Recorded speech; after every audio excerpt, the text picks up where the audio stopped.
Bom, então vamos. Então, Fernanda, é porque assim, quando nós falamos aí sobre guerra de secessão, tá, uma guerra civil. Aí você falou que uma das causas principais aí foi devido à questão escravista. Quem era deles que defendia o escravismo e quem era contra esse escravismo?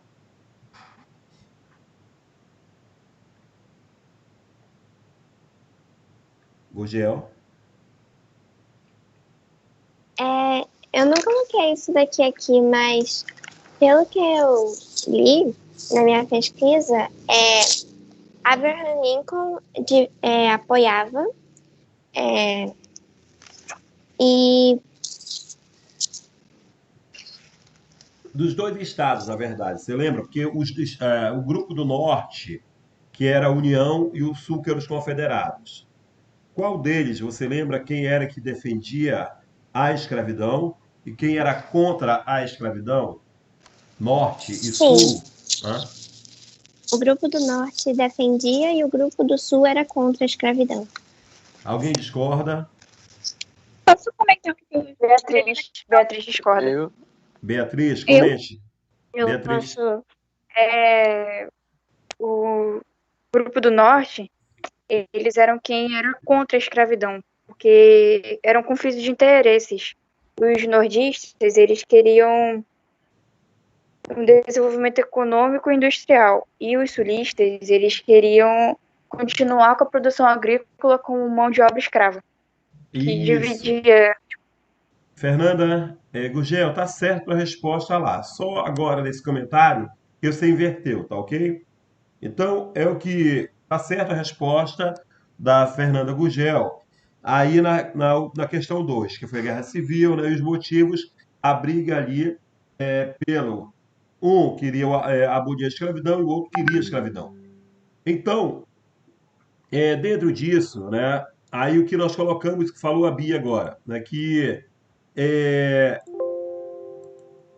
que o norte era contra a escravidão. Eles queriam a libertação dos escravos. O sul não queria porque dependia dos escravos. Enquanto que o norte queria ampliar o seu mercado consumidor. Né? Então, libertando os escravos poderia ser, de repente, uma colaboração na economia, essa libertação dos escravos. Né? E, além disso, o que nós temos mais? O norte ele já estava caminhando para uma industrialização. O sul, agrário, dependendo ainda dessa mão de obra africana, a grande parte de africanos, ok? Mas eu tenho uma pergunta. Eles não eram independentes no Sul, quer dizer que eles não dependiam de nada dos escravos? Dos escravos, quem você está falando, norte ou sul? Do Sul. Não, o sul dependia dos escravos, porque a mão de obra utilizada não era livre, não era assalariada. Então, quem realizava o plantio era o escravo. Então, por isso, a grande dependência do sul em relação ao escravo. Ok?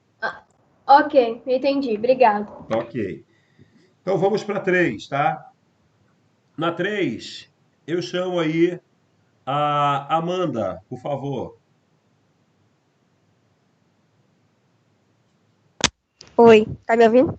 Ou sim. Amanda, abre a câmera, por Oi. favor. Por quê? Por quê? É preciso na carta do uniforme da escola. Vamos lá. Ah, tá. Peraí. Foi? Oi. Ah. Opa, oi. Oi, tudo bom? Então, Amanda, tudo bem, mana? Olha só, deixa eu colocar aqui, Amanda, guiar. Amanda diz assim, na questão. Ao final da Guerra Civil, a escravidão foi abolida nos Estados Unidos. Ainda assim, o país permaneceu marcado por grandes desigualdades raciais. Explique por que isso ocorreu. Pois, mesmo com o fim da escravidão, os negros não tinham moradia, direitos e trabalho, e ainda existiam pessoas preconceituosas que faziam making. E surgiram ali grupos extremistas. Você lembra de um deles? Não. Grupos que defendiam ainda, né, ou perseguiam aos negros. Quem recorda aí, gente, quem gostaria de contribuir?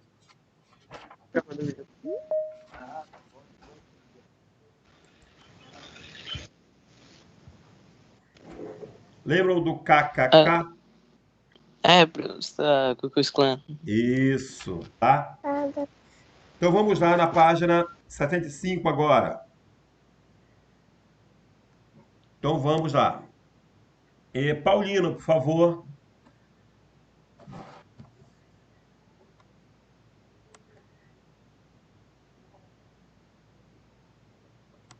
Tá? Paulino.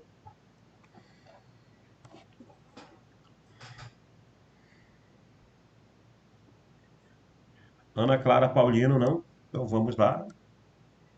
Professor, Oi. professor, não consegui fazer essa e nem a B. Ok. É, Ana Luzia, por favor, minha querida.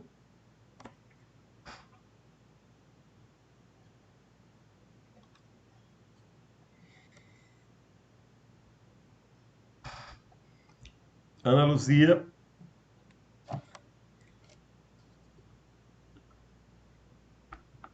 Bom, vamos lá. Débora.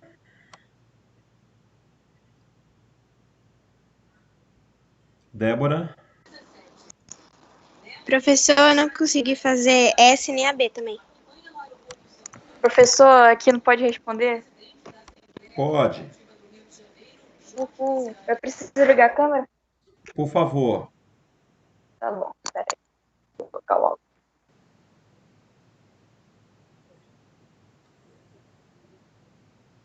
Então, Que aqui, vamos lá, eu vou ler para você, a ver, tá? Aí você tá bom. comenta.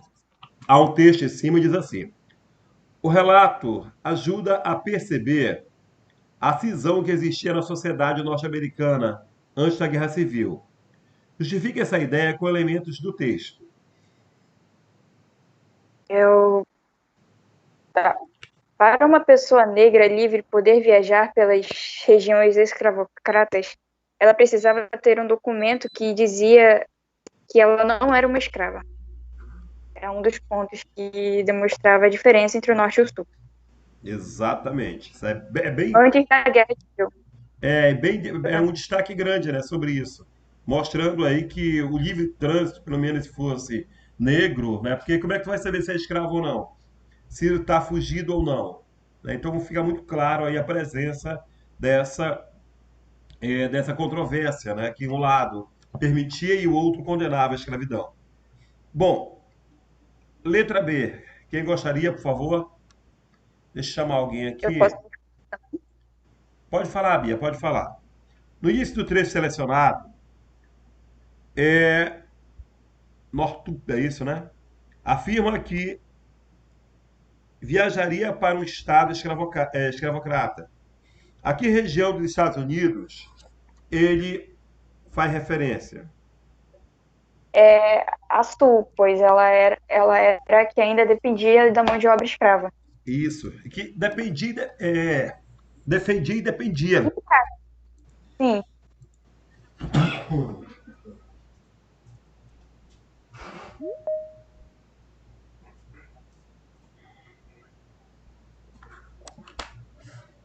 Vamos, dando sequência lá. Bom, certinho, né? Que era o sul, né? Que dependia dessa escravidão, né? Quer dizer, era mão de obra essencial para eles. Bom, vamos lá agora para a página das questões de múltipla escolha. Caso alguém tenha alguma dúvida, eu dou o gabarito e aí você pergunta, aí tira a dúvida da questão, ok? A número 1, letra E. 2. letra A. 3, letra C. 4, letra E. 5, letra E.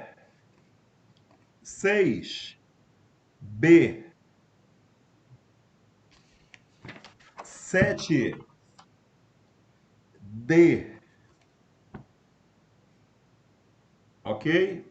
E agora vamos aí para a oitava para fazer comentários. Por favor. Professor, Quem é? mas calma, você pode repetir qual era a resposta da 5? A 5. Bora lá. 5, letra E. Obrigada. Ok. Então vamos para a questão 8. A seis era qual mesmo, professor? Desculpa. Repito, tranquilo. 6, letra B de bola. Obrigado. Beleza. Qual era a resposta da 7? 7, quem é? Yasmin. 7, letra Letra D. D de dado. Tá, obrigada. Ok.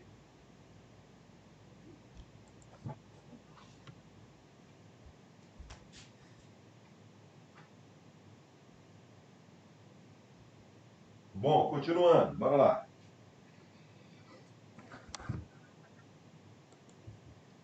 A 8, letra A. Ana Beatriz, por favor.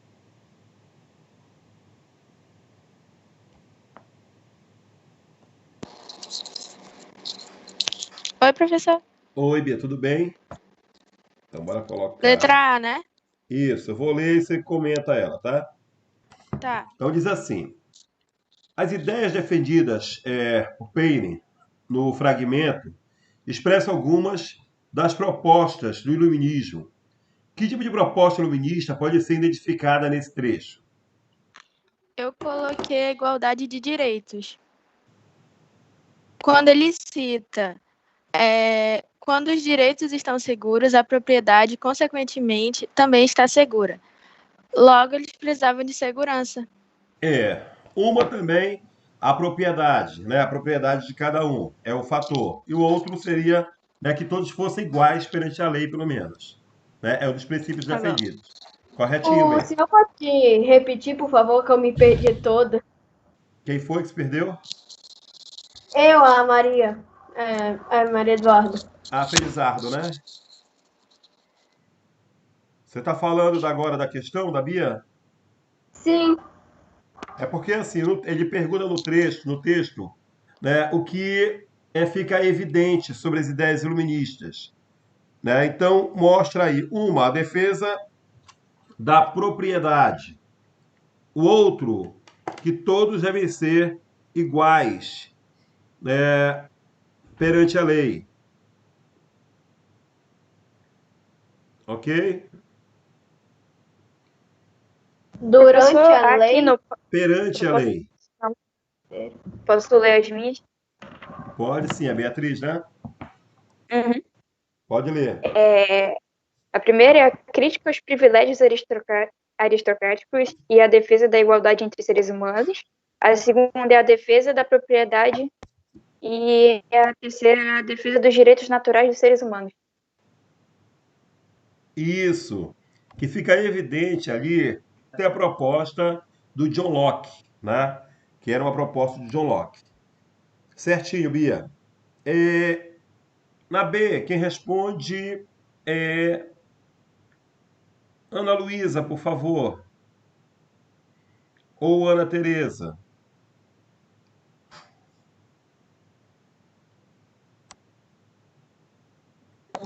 Oi, professor. Quem responde, Ana Luísa ou Ana Tereza? Tereza. Eu não sei se tá certo, professor, mas eu coloquei assim. É a Tereza, é? Porque... É Tereza, Sim. Vamos lá, diga. Desigualdade... Repete. Devagar. Eu vou ler primeiro, tá? Eu leio e você comenta em seguida.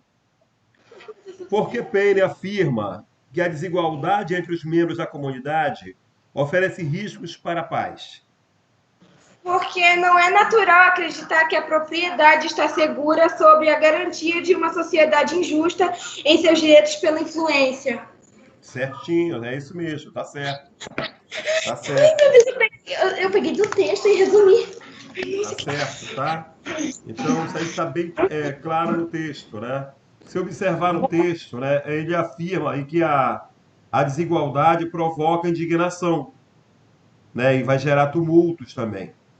E para ele, isso poderia abrir caminho para o uso da violência, né, e isso ameaçaria a segurança das pessoas, né, da propriedade dos indivíduos. Então, dessa forma, é evidente, né, a sociedade deixa de formar um conjunto justo, né, que vai garantir o direito de propriedade, né, que na verdade vai ser uma sociedade injusta. Tá corretinho a resposta, tá? Vamos lá, alguém quer comentar e falar alguma coisa? Então vamos lá. Quem Eu é? posso? Quem é? Sofia. Sofia Sena. Atrasada, né, mana? Posso falar minha resposta? Pode, maravilhosa. Pode falar sim. Porque provoca-se indignação e tumulto, pois não é natural acreditar que a propriedade pode estar segura sob a garantia de uma sociedade injusta em seus direitos para a influência daquela propriedade. Certinho, certinho, certinho. Tá? É isso mesmo. Questão 9. Vamos lá. Eu coloquei. Ah, não coloquei a Sofia. É que eu vou anotando as participações aqui, gente, todas elas. Vamos lá. João Rodrigo, meu querido, por aí? Oi, Opa, tudo tranquilo? sim. Então, bora lá, Rodrigo. Página 81, ok? Diz Ok. assim: de que maneira o trecho selecionado justifica a ruptura dos vínculos coloniais que ligavam as 13 colônias com a Inglaterra?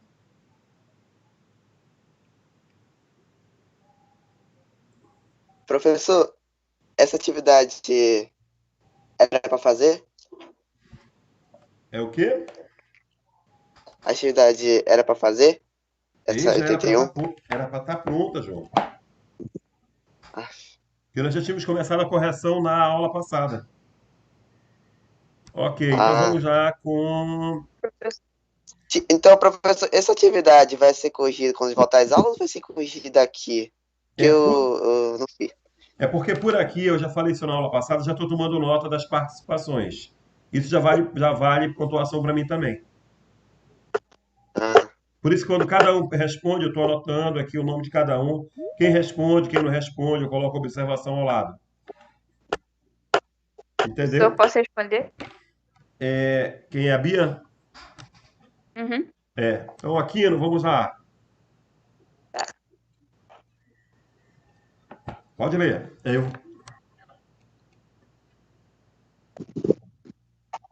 Você vai começar a ler, você vai ler a questão ou eu já vou lendo a resposta? Não, eu li agora há pouco, mas eu leio novamente. De que maneira o trecho selecionado justifica a ruptura dos vínculos coloniais que ligavam as 13 colônias com a Inglaterra? Calma, eu acho que eu respondi a questão anterior nessa. Foi. Alguém gostaria? Posso? Guilherme Cantuário, Guilherme. pode falar. O comércio triangular. Colônias do Norte importavam melaço diretamente das Antilhas, em troca de alimentos e outros artigos. O que é isso? Pois é, mas dentro do texto tem uma outra coisa que ele fala muito importante sobre essa defesa. Não vejo. Ele é só citado aí, né? Gente, olha só. Quem é? Ana Clara. A Cantanhede? Paulino. Ou a Paulino, desculpa. Ai, Maria Clara, tá, desculpa, tá. Paulino, diga. Eu botei um trecho do texto. Diga lá. Os homens estão mais dispostos a sofrer enquanto os males são suportáveis do que a desagravar, abolindo as formas que acostumam. Aí eu pulei uma parte, aí eu botei a parte de baixo. Tal tem sido o sofrimento paciente dessas colônias e tal a necessidade que a força alterar os sistemas anteriores do governo. faltou um comentário em cima. Corretas marcações, mas faltou um comentário em cima. Vocês lembram das ideias defendidas pelo John Locke? O que dizia ele? Quem cria o governo, o Estado, são as pessoas. E esse Estado, ele deve atender os interesses da pessoa. Ele deve ser uma representação desses interesses. Caso esse Estado ele não cumpra esse papel, já que foi o povo que criou o Estado e que deu poder a alguém que vai representar o Estado, é digno que esse povo tire esse governante do poder. Então é o chamado, a grosso modo, o direito de rebelião, do John Locke. Né? Então entra aí exatamente isso. O que ele está falando, aqui no documento, acompanhando, ele diz, né, que os governos foram criados para garantir a vida, a liberdade e a procura da felicidade dos seres humanos. Cada governo, caso o governo não assegure esses direitos, ele é considerado injusto, legitimando-se a luta contra tal governo. Então ele deve cumprir a parte dele, o governo. E nesse caso, por isso que eles queriam a ruptura, a separação da Inglaterra, era porque a Inglaterra não fazia parte dela. Ela só cobrava... Como assim, professor? E como assim ele não fazia parte na Inglaterra? Não fazia parte dela, porque assim, as 13 colônias apenas obedeciam ordens, mas não tinham direitos. E não tinham representantes no parlamento inglês. Quer dizer, eles queriam ter participantes para alguém que gritasse por eles lá, que criasse leis para as 13 colônias. E não havia. Então eles não se sentiam representados no parlamento inglês. É como se eles não tivessem lei suficiente, para ser exato. Era só obedecer leis, sem ter direito de se pronunciar. Ok? Vamos lá. Marcos Júnior.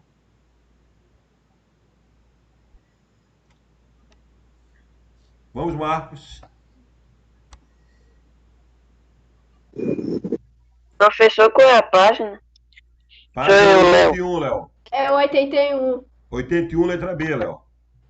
Beleza. Marcos Júnior. Então vamos lá.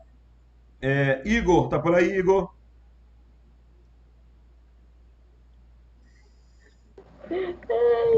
Tá bom.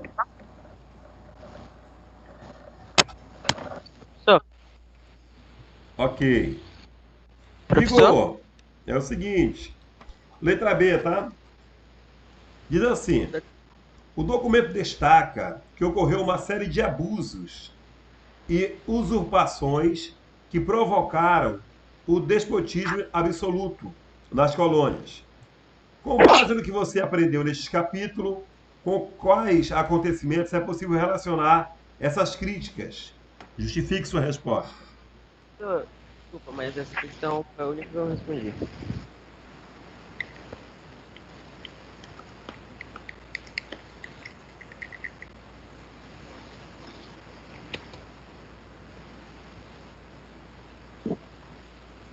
Opa, Igor. Oi? A resposta da questão. Essa questão não... Professor, posso responder? Quem é? Aqui, né? Aqui, não vou guardar só pelo Igor, ele tentar comentar e depois a gente abre para você. Ok.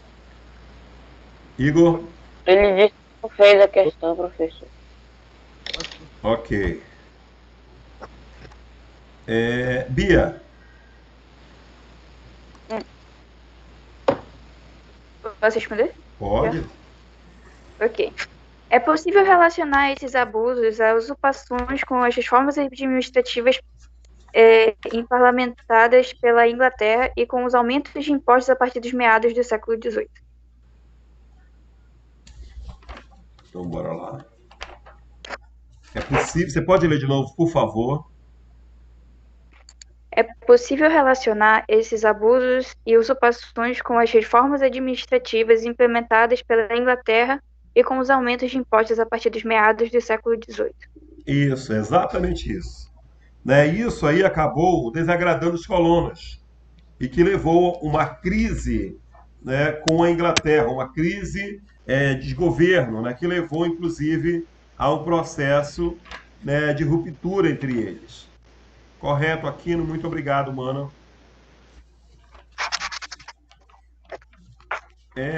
Vamos para a página agora, 85. Oi?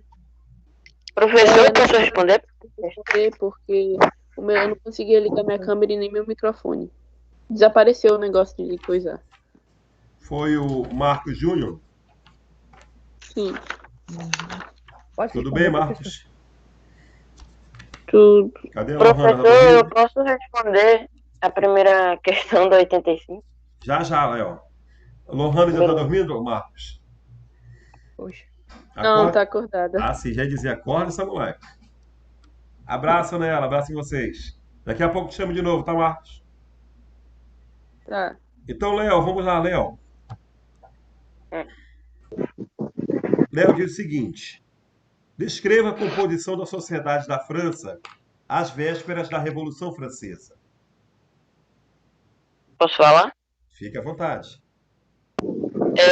Era dividido em primeiro estamento, que era o clero da Igreja Católica, o segundo estamento, que era a nobreza, que era representado por 400 mil aristocratas, e o terceiro estamento, que eram os plebeus e o resto da população francesa. Qual era o principal elemento desse terceiro estado? Porque ele era cheio de pagar impostos. Aí ele sustentava o primeiro e o segundo. Perfeito, Léo, perfeito. Tá, gente? Então aí, gente, o Léo colocou que a sociedade é no 3 estamentos. São chamados de estamentos ou estados. Nesse estamento ou estado, você tem uma função definida, né? Você cumpre um papel ali social. E dentro desse conjunto, nós tínhamos o clero, o alto clero no primeiro estado. No segundo estado, nós tínhamos a nobreza. E no terceiro estado, nós tínhamos, entre aspas, o resto. Que eram ali, nós tínhamos a burguesia, a alta e baixa burguesia, que serão os principais motores da revolução, né, que vão liderar a revolução, e mais os sans-culottes, né, que estavam aí nesse meio também, de comerciantes, né, nós tínhamos artesãos, né, quer dizer, um grupo bem complexo, né, heterogêneo. Certinho, Léo, obrigado. Professor, 2. Quem é? Muscão, posso responder a segunda questão? Pode sim, Muscan. Só está cortando o teu microfone, tá? Mas pode sim. Professor, anote meu nome aí, por favor. Tá? Já fiz isso. Muscan, fique à vontade, mano. Eu vou ler agora e você já comenta, tá? Então vamos. Muscan diz assim: a força da monarquia francesa não impediu que a economia da França entrasse em crise, especialmente nas décadas finais do século XVIII. Explique quais foram os principais fatores que provocaram essa crise na economia francesa. O primeiro fator foram as crises alimentícias que se transformaram em motins. Não foi raro, em 1788 e 1789, que ocorressem rebeliões por conta de fome. O segundo fator foi a interferência da França na guerra a favor da independência das colônias inglesas. Porém, isso custou caro para os franceses, uma vez que o dinheiro empregado nas guerras agravou uma crise econômica e social na França. O terceiro fator foi a crise por conta das constantes manutenções do Palácio de Versalhes. Porém, essas manutenções eram, na prática, uma espécie de desvio de dinheiro para sustentar os luxos dos monarcas. De bola. Perfeita resposta. Tá, gente? Então aí a Muscan ela levantou alguns fatores, né, que levaram a essa revolução. Primeiro, os climáticos, como falou o Muscan, que levou a uma crise de fome. E para perceberem, gente, os franceses, né, não tinham nem como comprar pão, de tão caro que ficou o alimento. E outra coisa, Ah, então foi tipo compra de alimento que aumentava cada dia mais para ganhar dinheiro do governo, para falar assim. não exatamente isso, era porque assim, na época o alimento ficou muito caro, porque poucas pessoas produziam. Quer dizer, ou por mais que tivessem muitas pessoas produzindo, a produção foi baixa. Quer dizer, não conseguiram produzir o suficiente para colocar para venda. Se um produto é escasso, lembrem da lei da oferta e da procura, o que ocorre com o preço dele? Aumentou. Aumenta exatamente. Aí ficou muito caro. E sendo pouco e caro, grande parte da população não tinha nem como comprar. Ok? Ah, entendi. Ok, gente, olha só. Aí, dentro disso, além desse problema climático, nós tivemos também, né, a elevação do preço, é evidente, mas temos também que, nesse período, os Estados Unidos estava brigando por sua independência, que na época eram as 13 colônias. E aí, a França ajudou as 13 colônias, atual Estados Unidos, a conseguir sua independência. Quer dizer, gastou demais com guerras. Logo, era preciso elevar os impostos para poder bancar isso tudo. E além disso, que falou Buscan também maravilhosamente bem, gastos excessivos, o Estado já não arrecadava para bancar os seus gastos. Quer dizer, aí era preciso elevar mais impostos. E aí acabou levando à Revolução Francesa. Então vamos para a terceira questão. Posso responder? Eu posso responder? Quem falou primeiro? Eu. Eu acho que fui eu. Acho que foi o Marcos Júnior, não Yasmin. foi? Foi o Ah, Marcos. tá bom. Pode ser, mano? Tá. Então, Pode ser. Marcos JR. Aí você depois. Pode ser a próxima, Yasmin? Deixa eu ver a próxima questão. Página 91, tá? Eu não sei. Tá, vamos lá. Júnior, em 1788, o rei Luís XVI, desculpem, convocou a Assembleia dos Estados Gerais. O que era essa Assembleia e que razões levaram o rei a convocá-la? Naquela época, a França estava vivendo uma crise econômica onde não podiam fazer empréstimos nem aumentar o valor dos impostos. Para achar alguma solução, o rei convocou a Assembleia, que era uma reunião dos representantes dos 3 estados da época, clero, nobreza e a população. Mas qual era o principal objetivo? Qual foi o principal objetivo ao convocar a Assembleia dos Estados Gerais? Você pode clarear a ideia? Então, professor, isso daí eu não consegui achar. Tranquilo. Cadê? A Yasmin estava na vez. Yasmin. Eu coloquei a convocação da Assembleia dos Estados Gerais era uma reunião entre os representantes dos 3 estamentos da sociedade francesa. A razão para a convocação dessa Assembleia foi o agravamento da crise na qual a França se encontrava, no qual o rei Luís XVI não conseguiu encontrar uma saída da mesma. Exatamente, agora sim. Tá? Gente, vou complementar para dar uma geral no assunto. Primeiramente, o Estado francês já não conseguia bancar o funcionalismo, não conseguia pagar os salários, já não conseguia mais se autossustentar.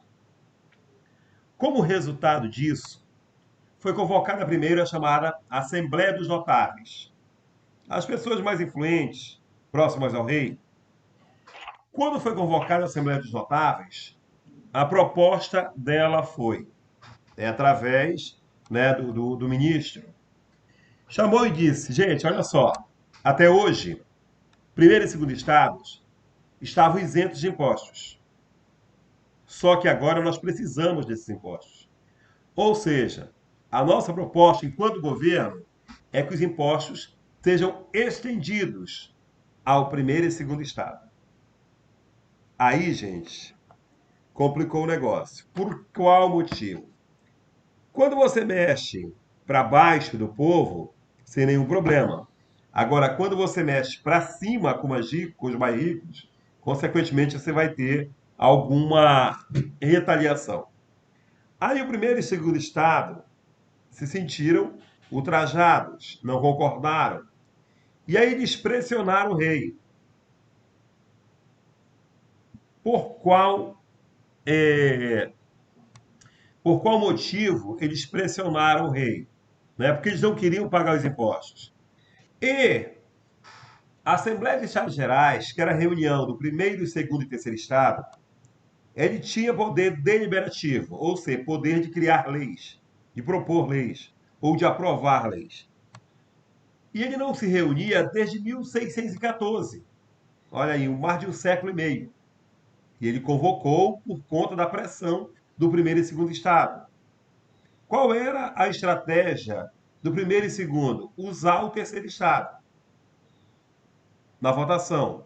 Só que tinha um problema na votação. Qual era o problema na votação? O terceiro estado tinha sozinho em torno de 500 deputados. Né? O segundo e o terceiro, juntos, chegavam aproximadamente isso. Desculpe, o terceiro estado tinha em torno de 500 deputados, o primeiro e o segundo, juntos, somavam aproximadamente isso. Quer dizer, o terceiro estado era a maioria.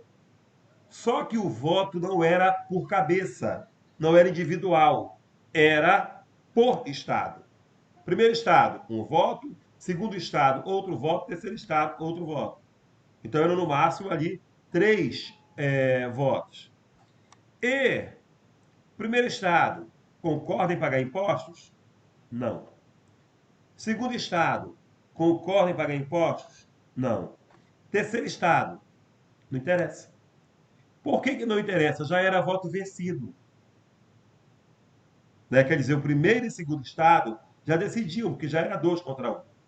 E aí o terceiro estado pediu que o voto fosse individual, por cabeça, mas o rei não recuou. E aí o terceiro estado, quando falamos de terceiro estado, encabeçado pela burguesia, se irritou, sai da sala e se proclama em Assembleia Constituinte, Assembleia Nacional Constituinte.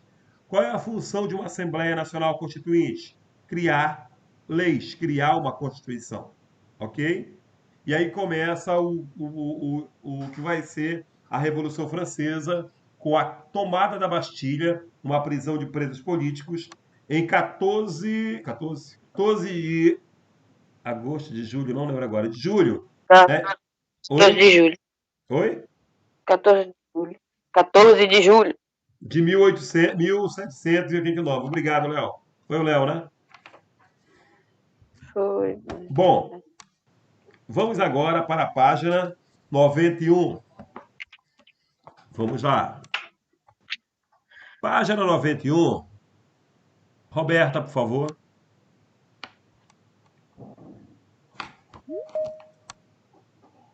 Roberta.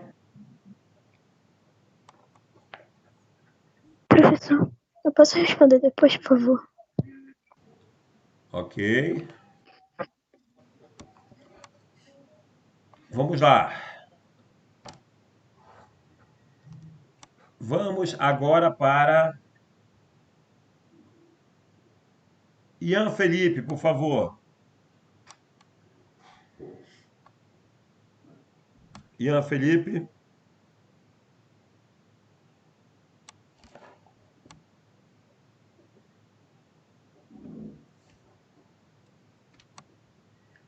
Ok, vamos lá para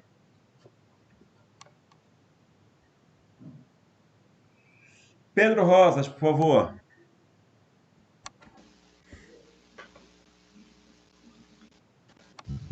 Pedro? Oi, professor, estou aqui. Vamos Já lá. ativei. Primeira questão, página 91. Pedro diz assim, ó.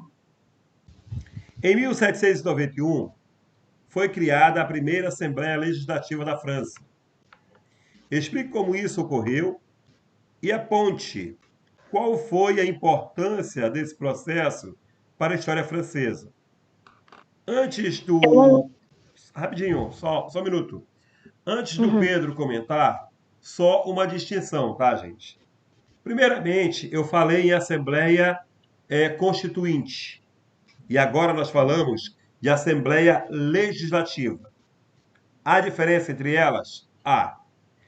A Assembleia Nacional Constituinte, ou Assembleia Constituinte, ela tem a função de criar uma Constituição, um conjunto de leis, como nós temos no Brasil, a Constituição Federal, tá? Então, a Assembleia Constituinte, ou Assembleia Nacional Constituinte, ela vai criar leis, vai criar um conjunto de leis, vai criar uma Constituição. E a Assembleia Legislativa já foi criada a lei pela Assembleia Constituinte. Ela vai estar revisando constantemente essa lei de acordo com a necessidade de mudar a lei, de acrescentar alguma coisa a essa lei que foi criada pela Assembleia Constituinte. Por exemplo, no Brasil hoje, nós temos uma Assembleia Legislativa?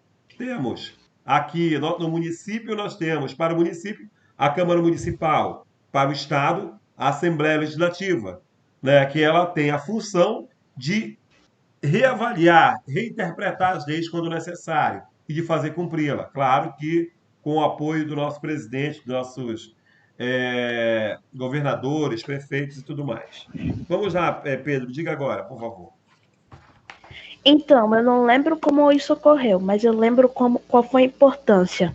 A importância foi para poder que eles criassem leis que ajudassem o terceiro estado, já que, como dizer, eram as pessoas que mais sofriam, eles precisavam de apoio, e o legislativo, ele olhava as leis e modificava para ver se ia ajudar o terceiro estado, já que ele não tinha potencial suficiente. Então quer dizer que a Assembleia Constituinte ou a Assembleia Legislativa, ela foi resultado da Assembleia Constituinte, certo ou errado? Isso. Perfeito. Bora lá. Roberta agora, mano. Vamos lá. Roberta. Professor. Oi.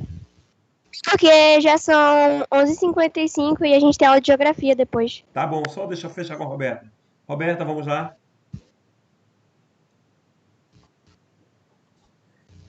Ok, gente, então encerramos por aqui, né? E aí podem ir lá para a aula do professor agora, do professor Ivo. Tá? O professor, posso responder? Dá tempo? Na próxima aula, por causa do horário, de não atrapalhar o professor. Tá bom? Alguém sabe qual é o link?